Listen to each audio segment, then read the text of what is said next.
happens if you're dropping the temperature of the solution and you drop that temperature too quickly?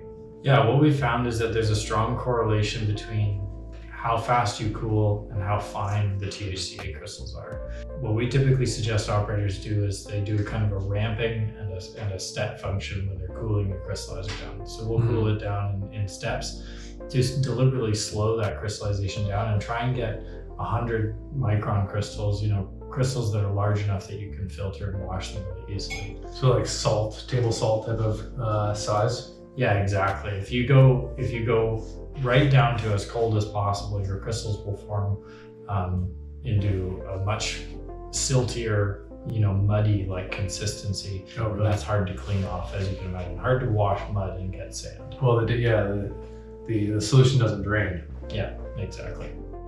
When you're performing a THCa crystallization, what are some of the things that could limit how much THCa actually ends up crystallized as opposed to in the solution? Yeah, there's a bunch of factors. I think mostly what we're doing is we're trying to control the crystallization so that it's predictable and easy to wash.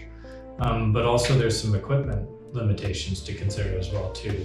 You need to, essentially, we're using the fact that THCa doesn't dissolve. Once it's already crystallized, it doesn't really readily dissolve in butane again.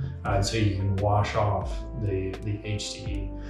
But what'll happen is if you have kind of these areas where the THCa has the opportunity to warm up, or if you're sending in solvent that's too warm, you will redissolve the THCa that you're trying to wash off. And so it's very important to have a jacket that completely covers the filtration area or any part of the vessel where you might be trying to wash those THC crystals off.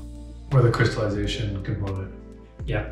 So the crystallization component, the filtration component, everything has to be kept very cold, and you can't have any hot spots essentially, because you'll start to form, shatter inside of your vessel, or you'll redissolve some of the THCa. So yeah, just temperature control is very important.